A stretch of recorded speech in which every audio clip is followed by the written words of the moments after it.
Hello, I'm Jeff McKinney, and I'm doing my final paper presentation on the impact of the Russian Orthodox Church on the native people of Alaska, 1741 until 1912. On July 15th, 1741, Alex Cherikov, commander of St. Paul, one of the ships of the Second Bering Expedition, recorded sighting what had been assumed to be Lewinsky Inlet on the northwest coast of Chichagof Island. He reported a broad harbor at 57 degrees 15 minutes north latitude. 10 armed men in a longboat were sent ashore to explore the land. Days passed and the men failed to return. A second boat went out, but it too disappeared.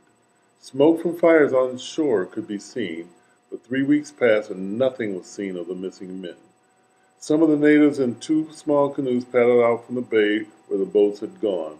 When Cherikov tried to entice the people in the canoes to come aboard St. Paul, both canoes turned away.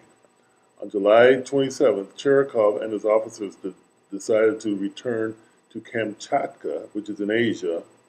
St. Paul had no small boats left, and without them, it was impossible to send parties ashore to obtain critically needed fresh water. As an aside to this, during the readings, particularly in Russell, on page 232 of our readings from the American Indian Quarterly, volume 33, number 2, spring 2009, which goes from pages 230 to 253. Mark Jacobs Jr., a man who I've met and in fact congratulated me in 1996 after I joined the the Alaska Native Brotherhood in Sitka. So I've met him. He's a Tlingit elder, and he recounted the Tlingit version of this story. These stories are very, very well known among the Tlingit people regarding this particular crew of Alex Cherikov. And they, of course, had a different version that we read in our readings just a couple of weeks ago. So according to Mike Jacobs Jr., who I know to be of Sitka, these three men did not return to their ship. They took this opportunity to escape the cruel and harsh conditions of the Russian ship. As they left the ship, they decided amongst themselves that they would eventually perish in the hazardous waters of the North Pacific. Why suffer such a cruel command until then? The decision to desert was easy. They eventually made contact with some local natives and were accepted and treated with respect instead of being murdered as Russian history tells it. So this is a little aside from what I've always understood that happened to those men. So again, this is the Tlingit version. I happen to know Mr. Mark Jacobs Jr., and so he continued that they married Tlingit women, and all went well until they spotted another Russian ship approaching. They explained that they would be shot or hanged if they were ever captured, so there was a hasty preparation to load them, as well as their family, into the canoes that were provided to them. Their offspring became some of the most prominent families in the village of Klowak.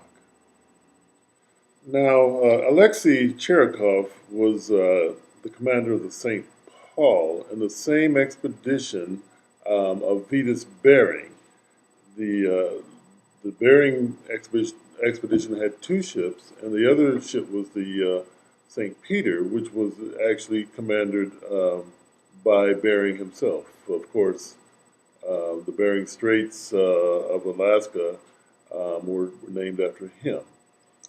Now, in 1741, then, Vitus Bering mapped the coast of Alaska. It happened that on that expedition that they became split from each other, and so Alexei Cherikov's St. Paul was separate at the time when the men left the ship and never returned. It was the same expedition, but he was separated by that time from Vitus Bering in the St. Peter. And so they continued on their own missions separately. And so, again, Peter's Bering mapped the coast of Alaska, and he discovered the richness of the furs in this part of America that resulted in the Russian Russian men coming over to the American continent, basically because of the furs, the riches that the furs. So these common men, the Shalinki, brought many things with them, and they brought with them their religious traditions. And some of them were Orthodox, and it was these Orthodox laypersons in bringing their Orthodox faith to North America who baptized the first North American converts. And remember, this began shortly after 1741. So, in continuation of our story, we go to Grigory Shelikov. He was the chief of the Northeastern American Company, and of course, he was interested in the profits that these furs could bring. But he's also interested in the native people themselves, and he wanted to treat the native people with as much tenderness and goodwill as possible. And he sincerely seemed to want to help the native people. So in the summer of 1874, Commander Shelikov shipped out from Russia for Kodiak Island. Shelikov believed that sending annual expeditions to America for trade was both expensive and dangerous. So he actually was there with the plan on establishing a permanent base so that he wouldn't have to travel back and forth. And his expedition, of course, met resistance from the local Kodiak Aleutians. So Kodiak, of course, is about 900 miles due west of Sitka. So they didn't go as far as Sitka now. They're back in Kodiak. And Kodiak, of course, is the land of the Aleutes. These are not Indians the way that we think of Indians. The Aleutes are an entirely different people. And again, they're about 900 miles from Sitka. They encountered difficulties as far as fights with the locals, and so Shelikov returned to St. Petersburg in Russia and requested a monopoly for the fur trade. So Gregory Shelikov was indeed granted the monopoly, but he never returned to Alaska himself. He set off to find missionaries to accompany, basically to set up in Kodiak for the benefit of the native people. Shelikov went to a place called Valum in Russia. Now it's part of Finland, is my understanding. But in any case, it was obviously far in the northwestern part of Russia. And he was able to come up with a series of both clergy and lay people to go to Kodiak. So Alexander Baranov went instead of Shelikov to Kodiak, and he was there to. He was given instructions to treat the native people with as much tenderness as goodwill as possible. However, when the monks and lay people actually arrived in Kodiak in 1794, they were very shocked and surprised at how badly Baranov's Russian American company were treating the Aleutians of Kodiak at the time of their arrival. They were so shocked and surprised at how the native people were being treated that in 1796, a group went back to St. Petersburg to report on the treatment, but they never made the trip back.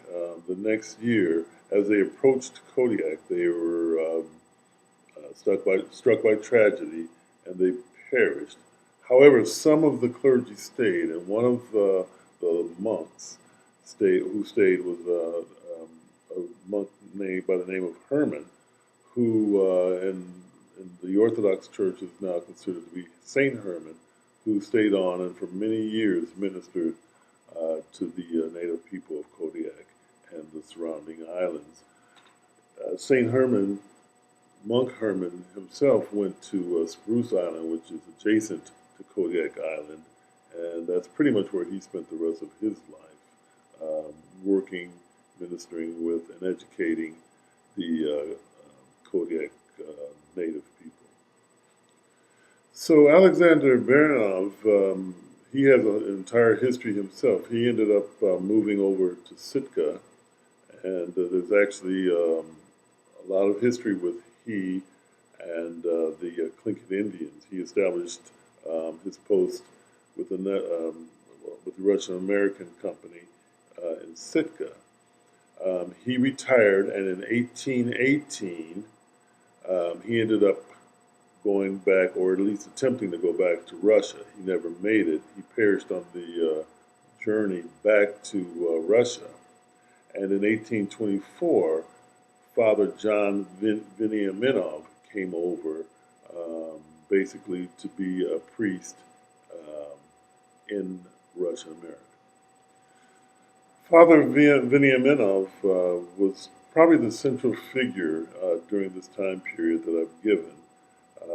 As I mentioned, he came over in 1824. He came with his wife, his mother, and his brother, and they actually set up.